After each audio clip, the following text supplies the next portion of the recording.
Olá, sejam bem-vindos à Urbana Caipira, o seu cantinho da roça aqui na cidade, onde falamos de tudo um pouco sobre o mundo agro do campo à cidade. A sua participação é muito importante e antes de começarmos a falar dos assuntos de hoje, eu quero te convidar a se inscrever no nosso canal do YouTube e também deixar a sua sugestão de assunto, pauta, o que você quer ver aqui. Comenta aí nos comentários do nosso canal e também segue as nossas redes sociais, Urbana Caipira e Vanessa Ferri, tanto no Instagram quanto no Facebook. A sua participação é muito importante para a gente. E agora, vamos aos destaques de hoje. Controle biológico, o que é, para que serve, os benefícios e quais os tipos. São nos laboratórios onde tudo começa. Regularização fundiária. Saiba a importância e como garantir esse direito de posse da propriedade rural e o que pode mudar na nova gestão de governo.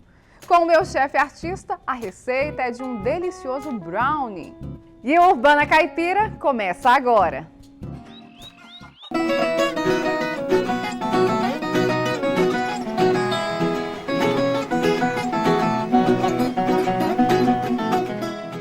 Um dos grandes desafios dos produtores é garantir saúde às plantações e sustentabilidade. As grandes lavouras enfrentam muitos problemas com pragas e esse é o tema do nosso Pé na Estrada com a Urbana Caipira. Como combater as pragas por meio de controle biológico. E eu fui até um laboratório. Veja só. E no Pé na Estrada com a Urbana Caipira, eu vim conhecer um trabalho um pouco diferente no mundo agro e que muitos produtores que têm lavoura temem, que são as pragas. Mas aqui o trabalho é a favor, viu? E eu estou falando exatamente de uma fábrica de controle biológico, ou melhor, um laboratório onde produzem os inimigos naturais das pragas. E tudo começa ali, ó, naquela porta. Então vem comigo e vamos conhecer um pouco mais sobre esse trabalho que ajuda muito os produtores.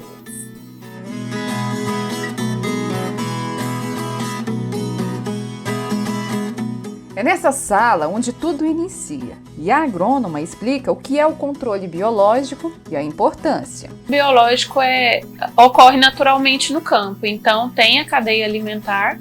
O que a gente faz é pegar esses insetos que existem no campo, eles não são modificados, a gente só aumenta a população dele e retorna para o ambiente.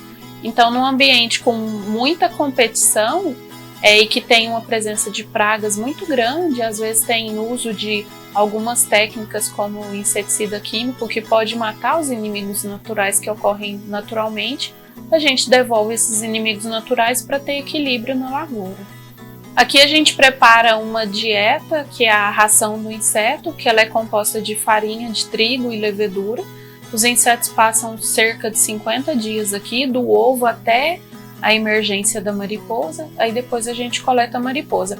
Isso é só a primeira etapa. Os ovos que a gente coleta aqui ainda não é o que vai ser usado no campo, ele é um insumo para a produção dos outros 3 insetos que são os nossos produtos finais. As amostras de multiplicação ficam nessas prateleiras, nas caixas transparentes. E aqui todo o cuidado é pouco, pois é nesse local que é produzido o alimento para todos os insetos que vão ser usados no controle biológico. Aqui nós temos uma sala de produção de lagartas e aqui é a sala de desenvolvimento das mariposas.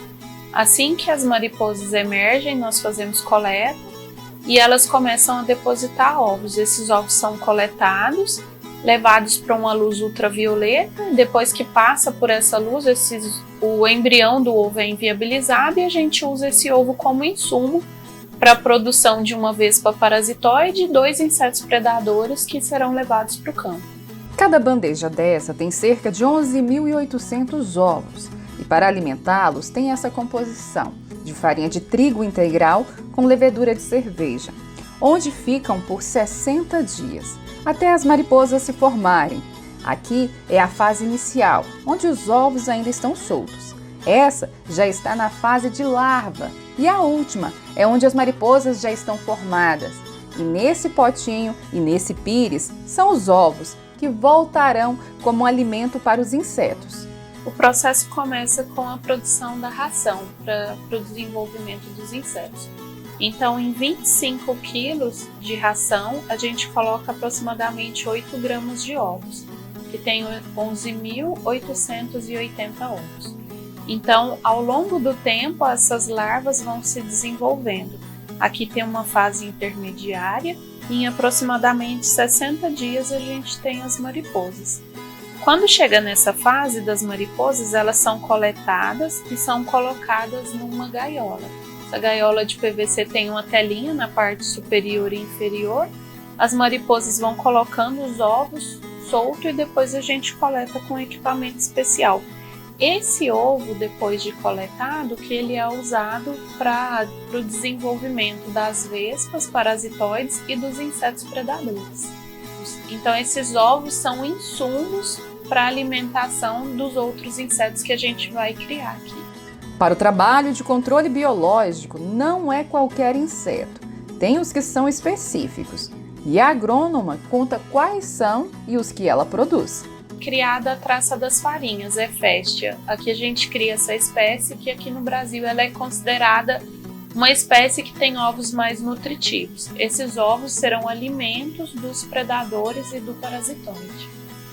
Depois de coletar os ovos, vai para essa outra parte do laboratório, onde são produzidos os inimigos naturais.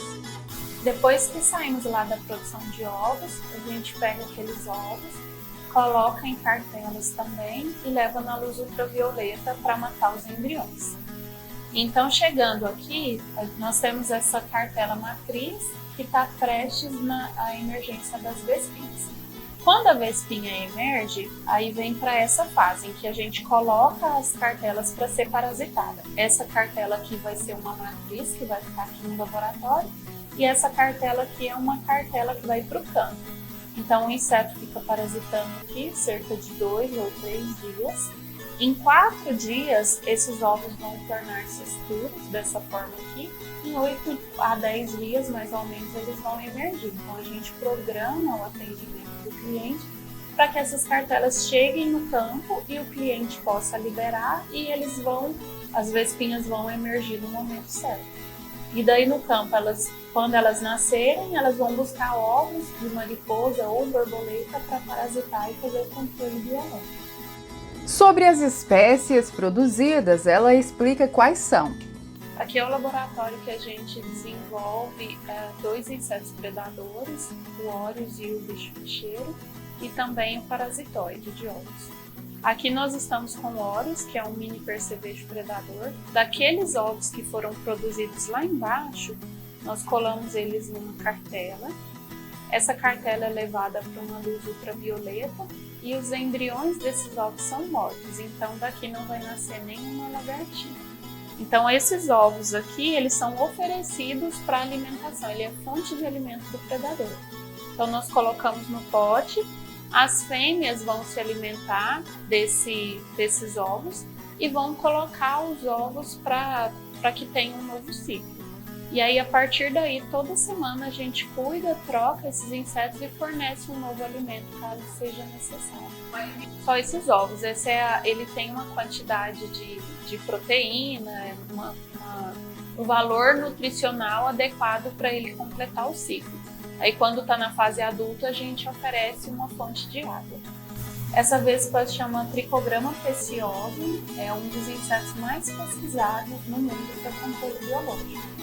Então é uma vespinha bem eficiente quando a gente pode usar elas em várias culturas. Toda cultura que tiver lagarta que faça o ataque, a gente pode usar para controlar na fase de ovo antes que as lagartinhas nasçam e comecem a se alimentar da comida.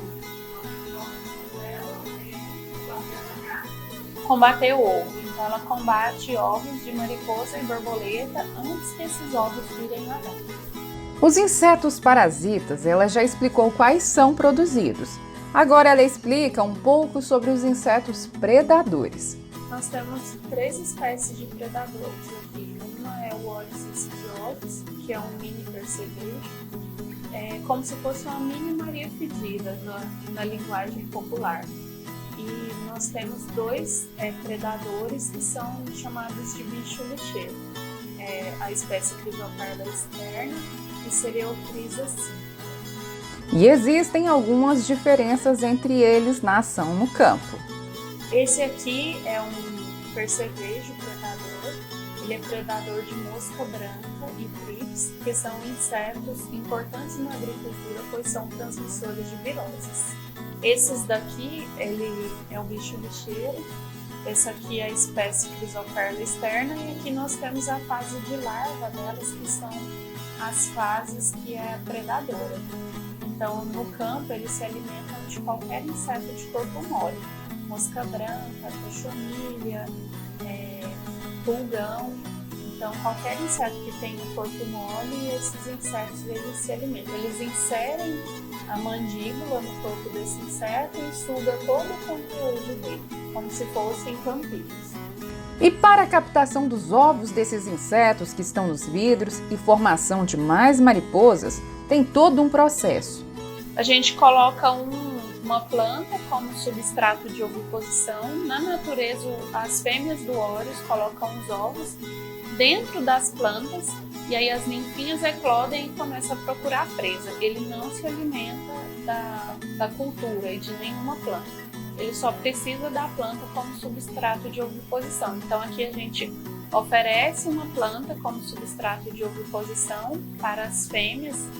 Para os machos a gente coloca uma fonte de água e coloca esses ovos como fonte de alimento. E esses papéis que são colocados dentro do vidro têm uma função muito importante: proteger as fêmeas. Ah, sim, a gente coloca aqui esse papel picado, porque o assédio do macho para acasalar com a fêmea é tão grande que ela precisa de um tempo para se esconder. Então ela se alimenta e se esconde, porque se ele ficar acasalando muito tempo com ela coloca menos ovos. Então é um esconderijo para a gente inibir que eles se encontrem repetidas vezes. Isso aí, nessa fase aqui, o cuidado que a gente tem é de trocar e manter esses potes limpos para que não desenvolva nenhum tipo de fungo. Então o cuidado é só com contaminação microbiológica mesmo. Aí no momento que ele chega na fase adulta, está pronto para ir para o campo. Antes de enviar os insetos para o campo, é feita uma análise. Isso, toda a produção ela é encomendada previamente, então a gente sabe quais áreas vamos atender e com qual quantidade de insetos e em quanto tempo, se naquela área vai ter recorrência ou não. Então a gente vai aumentando aqui a produção desse insumo de acordo com a demanda que tem no campo.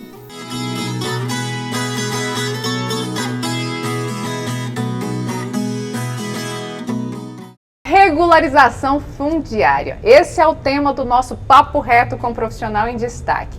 Você sabe o que é, como solicitar, qual que é a importância para o produtor rural? Pois é, esses e outros detalhes, quem vai esclarecer é a Renata Apolinário. Eu vou ler aqui o currículo dela.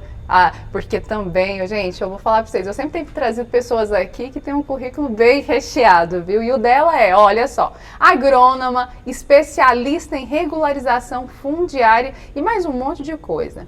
Renata, seja muito bem-vinda. Falar de regularização fundiária é um assunto, às vezes, um pouco burocrático, acho que é muito burocrático, né? E que requer muita atenção, principalmente do produtor rural, que às vezes busca informação desse segmento para poder regularizar a sua terra e às vezes não tem tanta informação quando vai, um exemplo, num cartório para poder organizar isso. Como que funciona, Renata? Seja bem-vinda aqui ao Urbana Caipira. Obrigada pela oportunidade. E eu achei lindo esse cenário. Você gostou? Assim, lá na casa da minha avó. Menina, é isso. É isso que eu gosto. Fazer esse aconchego, gente. É muito bom. Como a gente se sente abraçada, né? Exatamente. Lembra a infância, né? Eu sempre falo. Quando eu vou gravar as matérias, eu falo, gente, lembra a infância. Vai ter uma receita. Teve uma receita aí no programa passado. Gente, é casa de vó escritinha. Exatamente, casa de vó. Mas me conta, Renata, o que é regularização fundiária?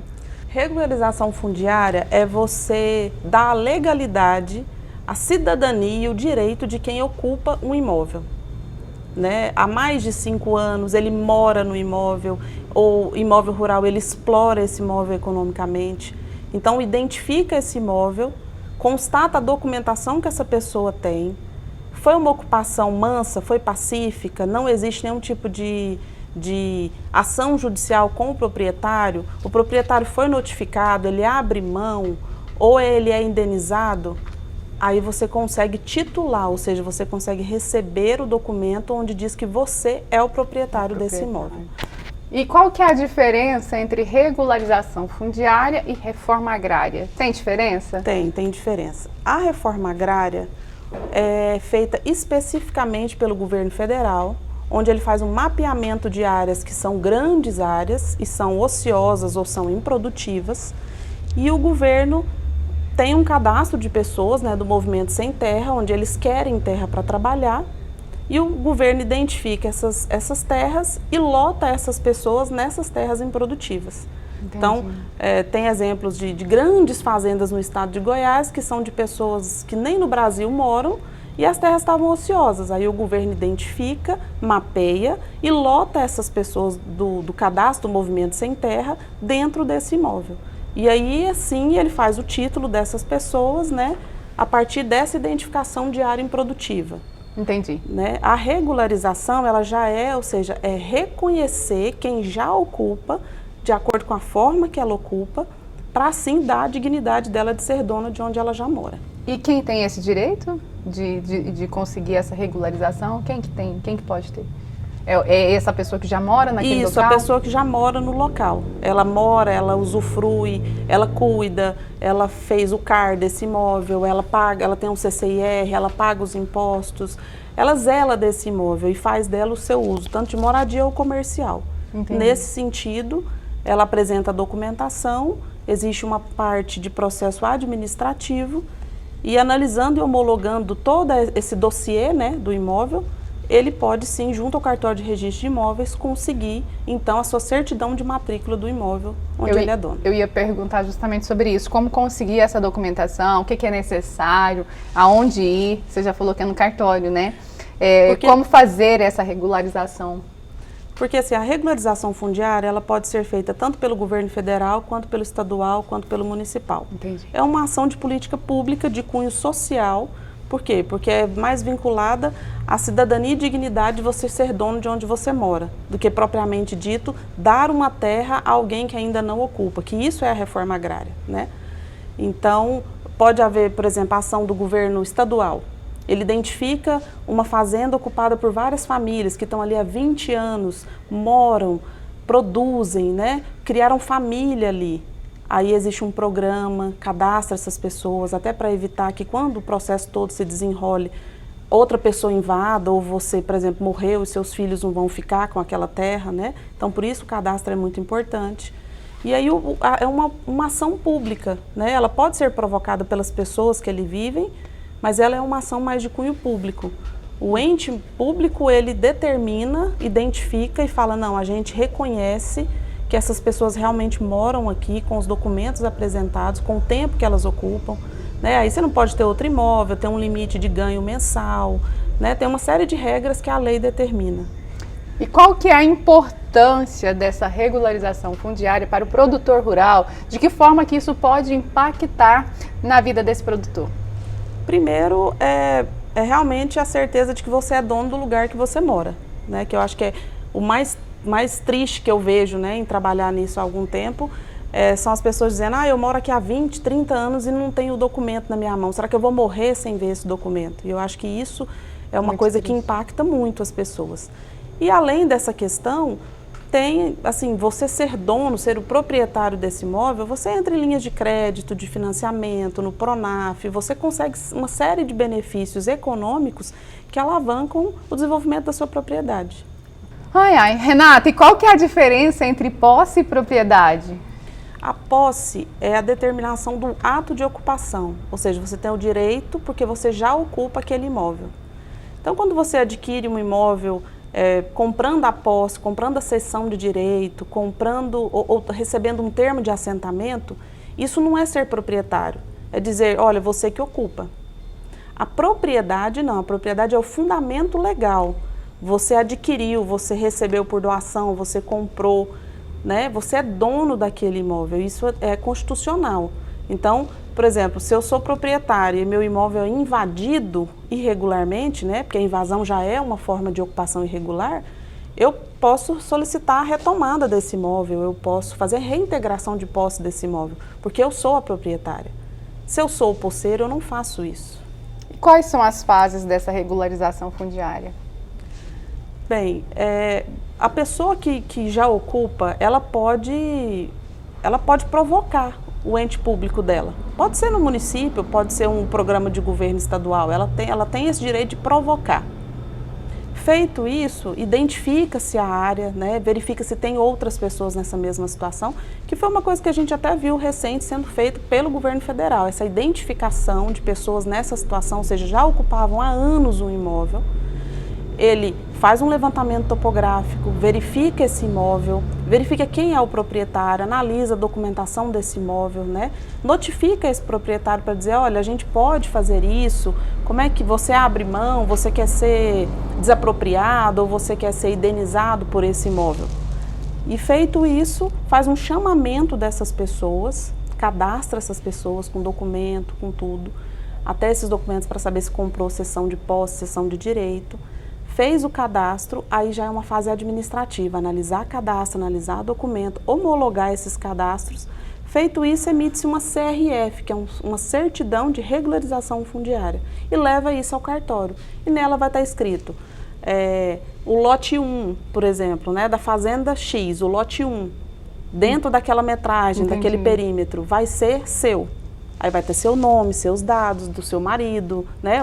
Vai ter um registro de endereço, né? Aí o cartório vai emitir uma certidão com número de matrícula dizendo que aquele imóvel é seu, é sua propriedade, você é dono daquele imóvel. E aí isso é realmente a dignidade que eu acho que muita gente no Brasil precisa viver isso. Você falou em governo federal, a gente está vivendo aí um momento de uma, como se diz, uma transição, né? O que isso pode impactar em relação à regularização fundiária? Pode impactar de alguma forma a vida do produtor rural, isso ou não? Essa mudança de governo? Impacta porque cada governo tem uma visão da forma de se fazer, né?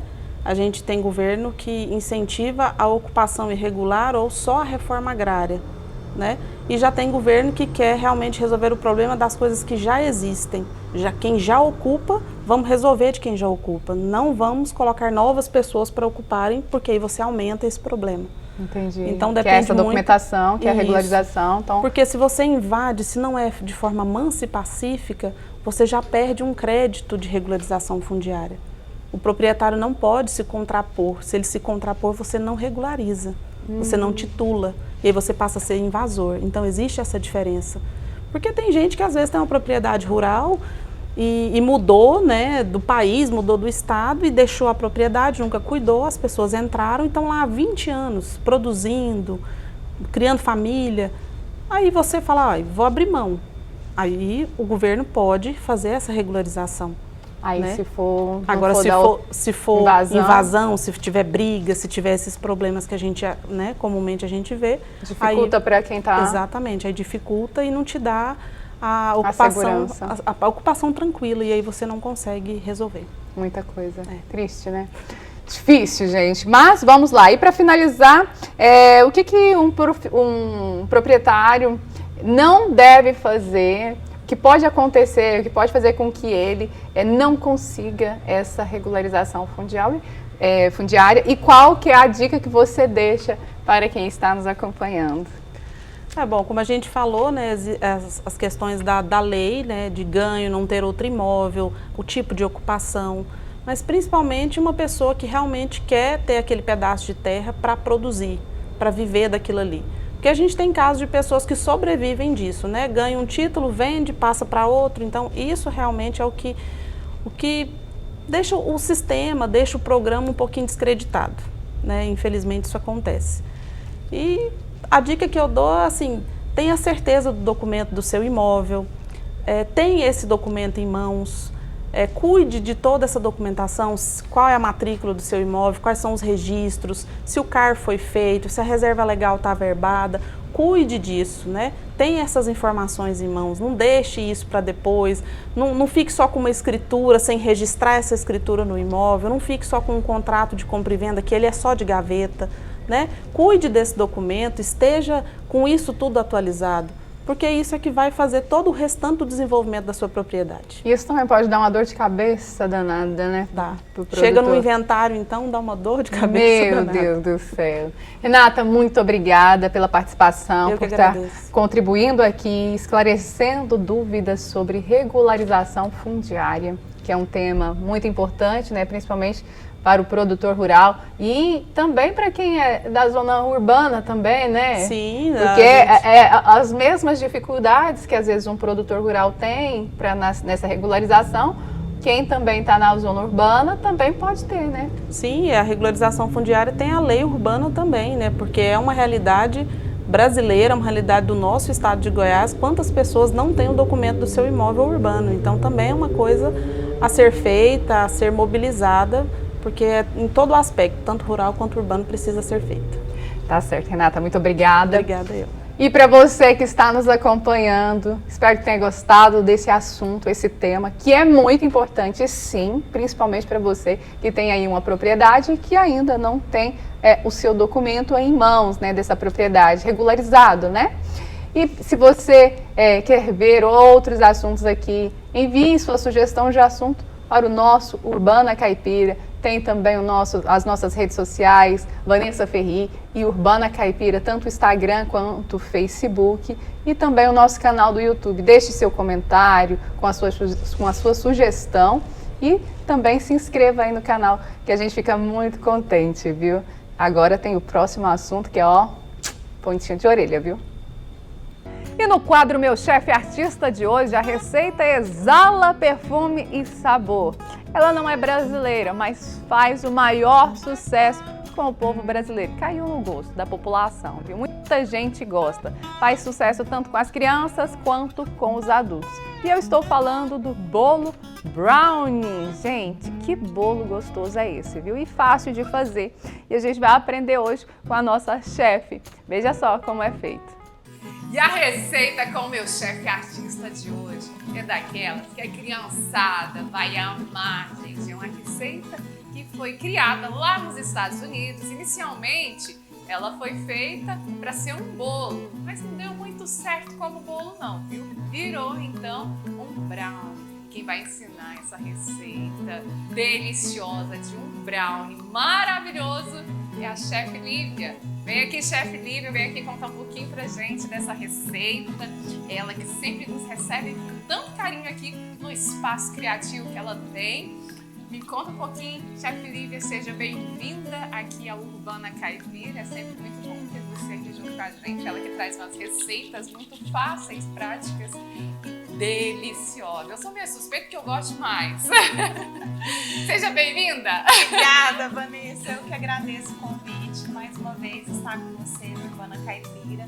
É sempre um prazer muito grande trazer receitas fáceis, gostosas, como essa de hoje. De hoje, que não só a criançada, mas a gente também fica muito contente, né? Porque é uma receita multi, né? A gente pode falar que ela é multi porque ela serve tanto a um lanche para a criançada, quanto às vezes uma sobremesa, um jantar mais chique, mais equitado, né? Com certeza. E ela é prática, fácil de fazer. Super prática, poucos ingredientes e super fácil também de fazer. E é do jeito que eu falei mesmo, né? É uma receita que surgiu, que deu errado, mas que agora deu certo e que a gente acha bom demais, não é? Fica uma delícia. Eu falei no início que era um bolo que lá nos Estados Unidos, eu não sei precisar quem que idealizou essa receita e que virou um brownie. Colocou uma quantidade e não era a quantidade ideal e virou um bolo totalmente diferente, não é? É isso mesmo, né, chefe Lívia? Eu não falei tão... É isso mesmo. Tão fora, não? De jeito nenhum, tá certíssima. Então vamos deixar de prosa, vamos fazer logo essa receita, deixar a chefe Lívia colocar a mão na massa, literalmente. E você que está nos acompanhando, anote os ingredientes e vamos fazer essa receita aqui, pontinho de orelha. Os ingredientes são 200 gramas de chocolate ao leite, 50 gramas de manteiga, 2 ovos, 70 gramas de açúcar, 50 gramas de farinha de trigo, 12 gramas de cacau em pó 100%, uma pitada de sal. Então, pessoal, vamos colocar a mão na massa? Aqui vocês viram que os ingredientes são simples, fáceis de você encontrar e é uma receita daquelas que você faz tranquilamente em casa. Eu começo derretendo o chocolate. Eu estou usando um chocolate nobre, esse aqui é um chocolate ao leite. Mas se você quiser um brownie com um sabor mais intenso de cacau e menos doce, você pode estar usando sim um chocolate meio amargo, tá bom? E aqui eu vou levar para o micro-ondas para derreter de 15 em 15 segundos. Vou mexer e tomar cuidado para não queimar o meu chocolate, por isso que eu coloco só 15 segundos, tá bom? E eu vou levar ele agora para o micro-ondas.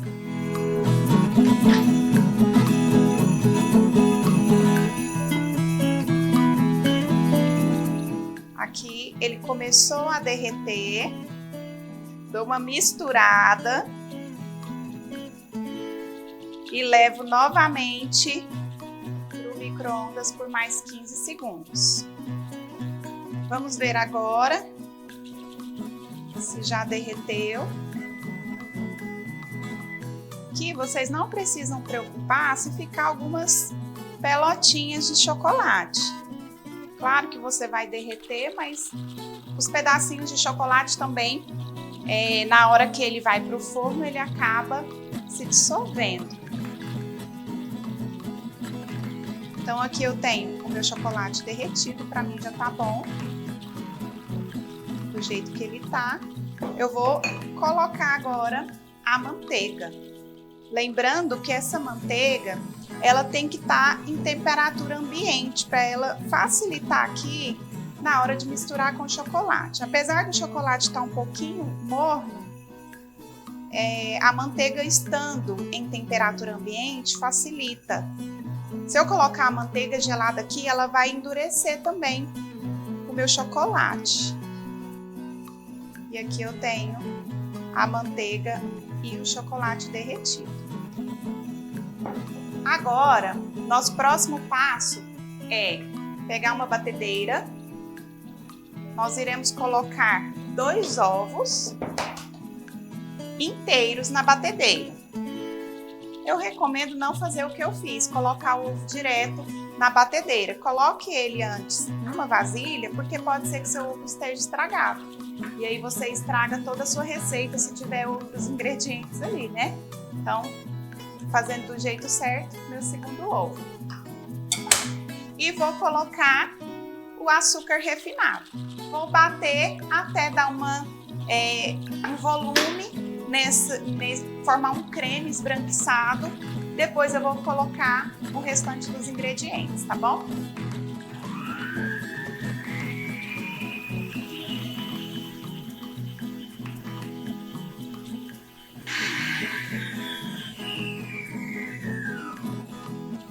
Aqui eu bati mais ou menos uns 5 minutinhos.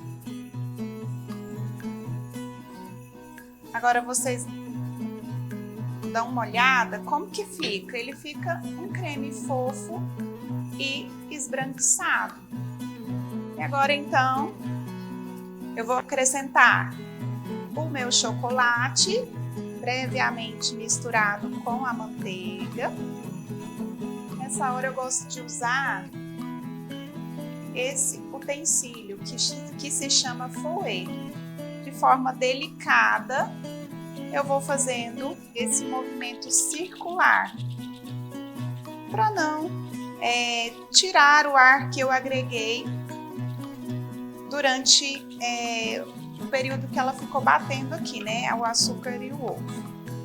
Agora acrescento a farinha de trigo, o chocolate em pó ou cacau em pó, o que você preferir, e uma pitada de sal. Só colocar mesmo.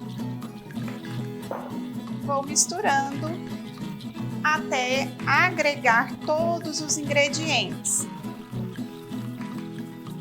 É uma massa que ela vai ficar mais consistente. Ela não é uma massa muito líquida. Vou colocar aqui num tabuleiro. Esse aqui ele é de aproximadamente 30 centímetros por 20, para dar um brownie num tamanho que fica legal, tá? E aqui eu coloquei uma folha de papel manteiga e dei uma untada. Vou levar para assar em forno a 180 graus por aproximadamente 20 minutinhos.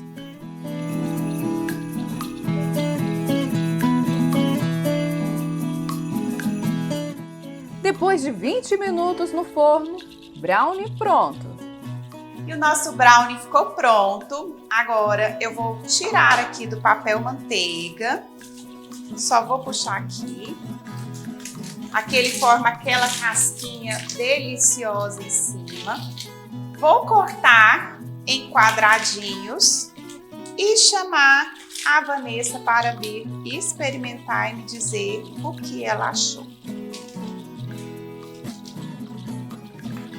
Cortei em quadradinhos. Aqui ele tá um pouco quente, então é melhor você esperar ele esfriar mais para cortar, tá? E tirar.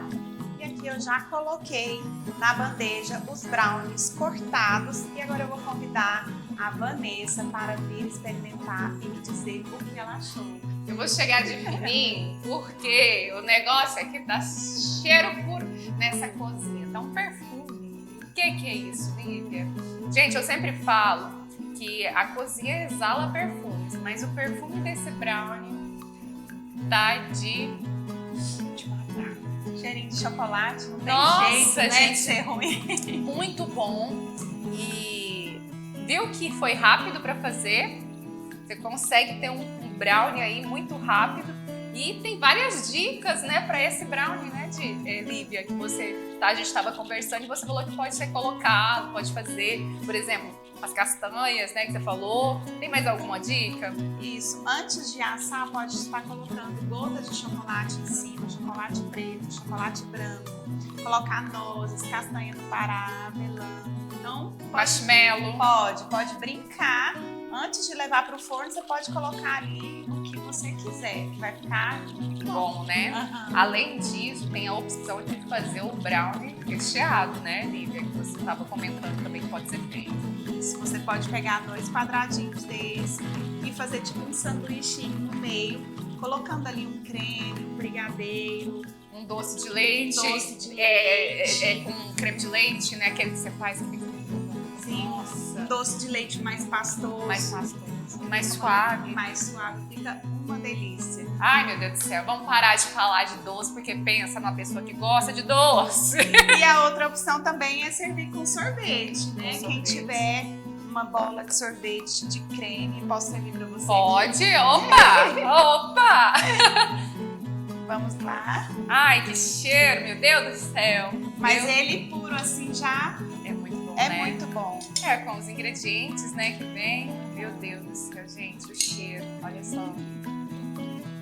Outra dica que a gente estava falando é em relação à forma, né, Lívia? Isso. A forma tem as formas maiores, as formas menores. Às vezes, se você quiser ele mais fino, você coloca ele numa forma maior. Se quiser ele mais altinho, coloca ele numa forma menor. Nós gostamos dele mais baixinho, não gostamos dele muito alto, não, porque eu gosto de sentir ele mais firmezinho. Sim. E eu vou comer meu pedacinho aqui, que eu acho bom demais. Lívia, muito bom. Ó, gente, fica a dica, eu vou deixar meu pedacinho aqui pra falar com vocês. Fica a dica dessa receita, desse lanche. Pode ser servido numa sobremesa de um jantar, um almoço, um lanche, né? Com café da Nossa. tarde. Isso aqui com café da tarde. Ai, menina. Nossa, Sucesso. bom demais, gente. Lívia, eu quero te agradecer pela participação aqui no Urbana Caipira, por estar sempre presente aqui junto com a gente, por abrir a porta aqui do seu espaço, né, do seu cantinho criativo, da gastronomia. E a gente fica muito feliz de poder fazer essa parceria, de estar sempre junto, você trazendo cada dia, cada vez que você vem aqui, você traz uma receita mais especial que a outra, as receitas que a gente gosta, que eu sempre falo, prática, fácil, rápida e acessível, né? E que também quem faz essa receita pode conseguir conquistar também um lucro com ela, pode comercializar. Isso é bom, porque a gente ajuda, às vezes, a dona de casa que está acompanhando a ter uma renda extra, né? E a gente fica muito feliz de poder contribuir e de ter você aqui junto com a gente. Muito obrigada pela participação, obrigada por essa receita de brownie também. E é sempre uma honra receber você aqui, Vanessa, eu que agradeço. Eu fico muito feliz de poder estar sempre junto aqui com você, é sempre muito animada, alegre, é uma tarde sempre de muita alegria aqui. Para você que está nos acompanhando, se você quiser essa receita, compartilhe com a gente. A gente fica muito feliz de poder estar levando para você receitas que possam alegrar o seu dia e da sua família e também que você possa fazer aí, que a gente fica mais feliz ainda, né, Lívia? Verdade. Então compartilha com a gente, deixa aí sua sugestão de receita que você quer ver aqui no Urbana Caipira, que a gente vai correr atrás de um chefe para trazer essa receita. Deixa sua sugestão aí de pauta que você quer ver no Urbana Caipira e segue também a gente nas redes sociais, né? A gente fica feliz também. E a gente vai ficando por aqui, eu vou terminar de comer meu brown. E aí, gostou da receita? Viu que é prática de fazer? E se você gostou, faça aí na sua casa e compartilhe com a gente o registro da receita que você acompanhou aqui no Urbana Caipira. Nós ficamos muito felizes com a sua participação e também é um incentivo para a gente poder continuar. E o Urbana Caipira vai ficando por aqui. Agradeço a sua participação, a cada colaborador que faz com que esse programa chegue até você. É uma equipe muito bacana, gente, muito boa essa equipe que trabalha aqui, que leva todo esse trabalho para vocês. E eu fico muito feliz. Afinal, ninguém faz nada sozinho, não é mesmo? E eu tenho essa equipe maravilhosa que me ajuda. E você que é apoiador do Urbana Caipira, meu muito obrigada. Guilherme, da Contabilidade Fênix, muito obrigada pelo apoio. E você que quer ser um apoiador aqui, entre em contato com a gente também. Muito obrigada, se inscreva no nosso canal do YouTube, deixe seu comentário com sugestão de assunto que você quer ver aqui, compartilhe os vídeos que você vê no nosso canal, que a gente fica bastante feliz. Além disso, tem as nossas redes sociais, Urbana Caipira e Vanessa Ferri, tanto no Instagram quanto no Facebook. E a gente vai ficando por aqui, uma boa semana, Deus abençoe.